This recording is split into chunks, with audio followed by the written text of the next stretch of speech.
17 sources de revenus en illustration.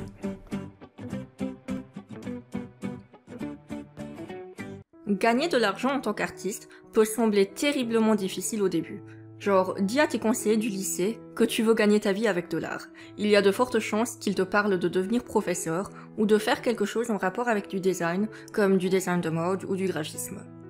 Ou bien, ils te diront de devenir un artiste moderne et d'exposer dans des galeries d'art. La bonne nouvelle aujourd'hui, c'est qu'il y a plein de façons de gagner de l'argent avec l'illustration, de façon moins conventionnelle. Voici donc un aperçu de 17 possibilités que tu peux poursuivre pour monétiser ton art, que ce soit à temps plein ou comme job secondaire. Conventions. Les conventions sont mes préférées en raison de la liberté qu'elles t'offrent. En gros, tu t'assieds à une table dans l'allée Jeunes Créateurs et tu peux vendre tes propres produits comme des impressions, des livres, des goodies, tout ce que tu as envie de produire.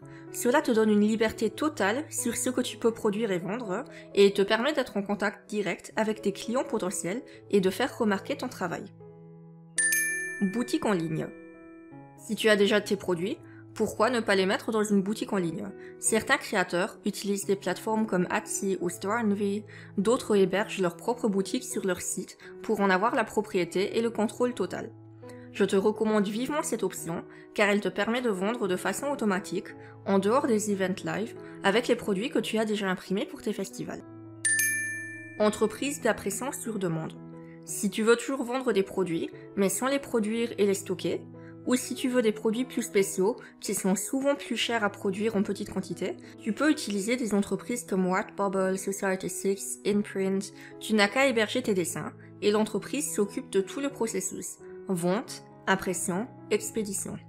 Encore une fois, les gens peuvent trouver tes dessins en ligne de façon automatisée, et tu n'as pas besoin de faire beaucoup de travail, si ce n'est qu'un peu de communication pour attirer les gens. Auto-édition. Pour revenir aux livres, manga, bande dessinée, livres pour enfants, livres illustrés, etc., n'importe qui peut le faire de nos jours. Il te suffit de taper auto-publication ou auto-édition dans Google et tu obtiendras tant de sites web différents. Certains te permettent de vendre ton livre sur leur plateforme et de te connecter à Amazon. Et tu peux également commander en gros à un prix réduit pour vendre en convention sur ta boutique en ligne, demander des séances de dédicace dans les librairies, etc. Publication avec un éditeur. Tu aimes peut-être les livres, mais tu ne veux pas tout faire tout seul. Dans ce cas, trouver un éditeur peut être une bonne idée. En tant qu'illustrateur, tu peux faire équipe avec un auteur pour illustrer son histoire. Livres pour enfants, livres scolaires éducatifs, pages de bande dessinée ou simplement couverture de livres. Il y a tellement de nouveaux livres chaque année et chaque livre a besoin d'au moins une couverture. Manga et bande dessinée. Pour les mangaka parmi vous, la meilleure option serait d'aller au Japon, de commencer à travailler comme assistant et de se faire sérialiser dans un magazine plus tard. Non, je plaisante. Bien qu'il soit plus difficile de vivre avec le manga en Europe, c'est possible. Certains éditeurs acceptent les soumissions si tu regardes leur page d'accueil, d'autres organisent même des concours pour les nouveaux talents, comme le tremplin manga annuel de l'éditeur Kiun. Webcomic et webtoon. Si tu es un artiste digital, tu pourrais envisager de faire des webcomics et des webtoons en ligne. Côté gratuit, tu peux espérer monétiser ton travail si tu reçois suffisamment de publicité ou de commentaires de lecteurs sur ta page. Selon la qualité, tu peux te faire remarquer ou soumettre ta série pour devenir un artiste qui travaille vraiment pour ses firmes, ce qui signifie que tu produirais un chapitre chaque semaine et que tu es payé pour cela, également sur ta pastille ou par exemple sur Webtoon. Illustration éditoriale. L'illustration éditoriale est une sorte de mix entre l'édition et les commandes, où tu illustres pour des magazines. En général, il s'agit d'un article de journaliste et tu dois créer une illustration visuellement attrayante pour attirer l'attention des lecteurs. Il peut aussi s'agir d'une bande dessinée hebdomadaire ou mensuelle ou de caricatures. Commande privée. Et les commissions alors? Le moyen le plus simple pour la plupart d'entre nous de commencer est probablement de faire de petites commandes privées. Les illustrateurs les proposent souvent sur leur site web, comme des portraits, des dessins de personnages, des dessins d'ossets de personnes, des cartes de vœux pour des mariages, pour des anniversaires. Vraiment, il n'y a pas de limite à ce que les gens peuvent demander. Illustration commerciale et pub. D'autre part, nous avons des commissions publicitaires et commerciales. Ici, nous parlons d'un budget beaucoup plus important et des projets de plus grande envergure. En ce qui concerne la publicité, nous pouvons avoir des flyers, des affiches, des logos, des cartes de visite. D'un point de vue plus commercial, nous avons des emballages pour à peu près tout. Il suffit d'aller au supermarché et de voir combien d'emballages illustrés tu peux trouver. Si on me dit qu'il n'y a pas assez de travail pour les illustrateurs, alors je ne sais vraiment pas où ils cherchent. Et quel que soit ton style de dessin, il y a sûrement une industrie pour toi. Nourriture, jouets, beauté et plus encore. Illustration d'entreprise. Moins connue du grand public, l'illustration d'entreprise ou corporate illustration est essentiellement interne à une société spécifique. Par exemple, il faudrait une brochure d'accueil illustrée pour les nouveaux employés ou des cartes de vœux de Noël pour lesquelles l'illustration est toujours nécessaire, même si le grand public ne la verra pas forcément. Papeterie. Un autre type de commission est la création d'une ligne de papeterie. Les entreprises créent régulièrement de nouvelles lignes de produits, comme des blocs-notes, des cartes postales, du washi tape, des autocollants, des carnets. Il suffit de regarder des marques comme Gorgeous par exemple, elles sont même allées plus loin, avec des sacs, des tasses et bien plus encore. Caricaturiste lors d'événements. Si tu aimes dessiner des gens et des portraits, pourquoi ne pas essayer d'être un dessinateur en direct? Tu peux proposer des portraits, en plus de tes produits habituels en convention. Ou bien, tu peux travailler pour divers clients privés, publics ou entreprises, pour dessiner lors d'anniversaires, de fêtes, de mariages. En général, les gens adorent, car cela offre aux invités un souvenir unique. Cours et workshops. Si tu aimes enseigner, alors enseigne. Tu peux organiser des ateliers privés chez toi, travailler avec des entreprises, des écoles, des bibliothèques, des magasins d'art, voire même des entreprises générales. Souvent, les écoles recherchent des animations spéciales à la fin des trimestres quand les élèves sont fatigués et ont besoin de s'amuser. Tu peux aussi obtenir des contrats plus importants, par exemple une année scolaire complète, notamment pour des projets spéciaux qui nécessitent plus qu'une seule leçon.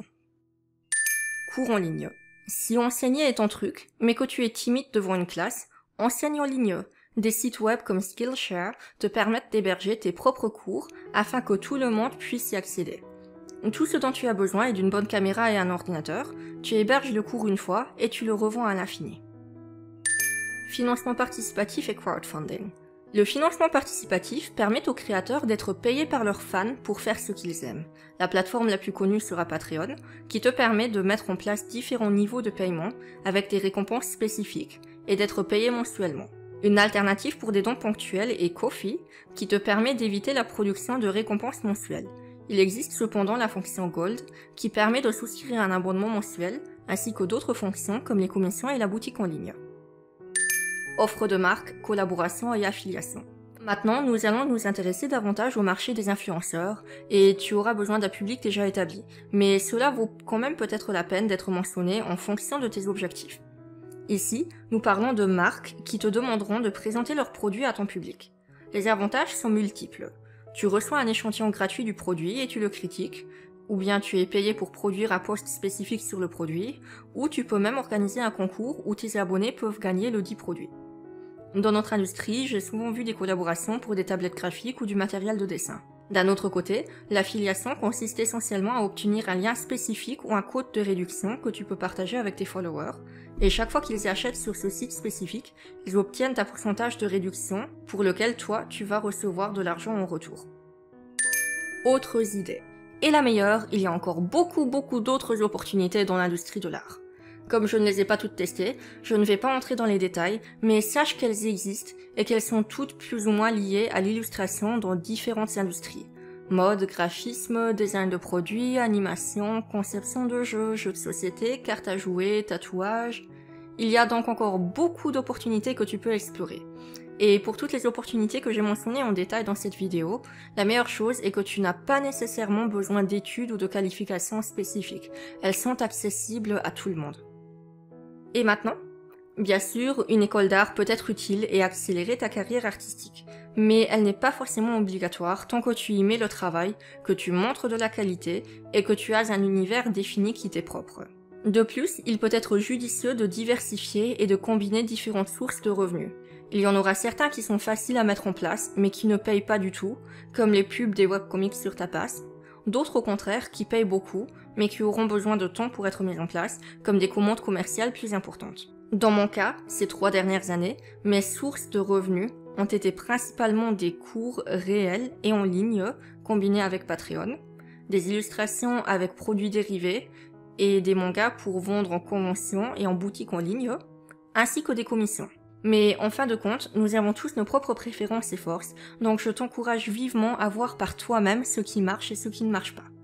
Dans les prochaines vidéos, nous allons d'ailleurs approfondir certaines de ces sources de revenus, afin que tu puisses voir comment te lancer et quelles sont les opportunités que tu peux saisir au sein de ces industries spécifiques. Si tu es intéressé et que tu ne l'as pas encore fait, abonne-toi s'il te plaît pour de nouveaux conseils tous les mardis pour t'aider à développer ton petit business artistique. Et je t'invite d'ailleurs vivement à nous rejoindre sur Instagram @myartbaseacademia pour justement avoir une petite communauté d'illustrateurs qui peut partager ses expériences, qui peut se soutenir, avec également des conseils et d'autres artistes qui présenteront leur travail.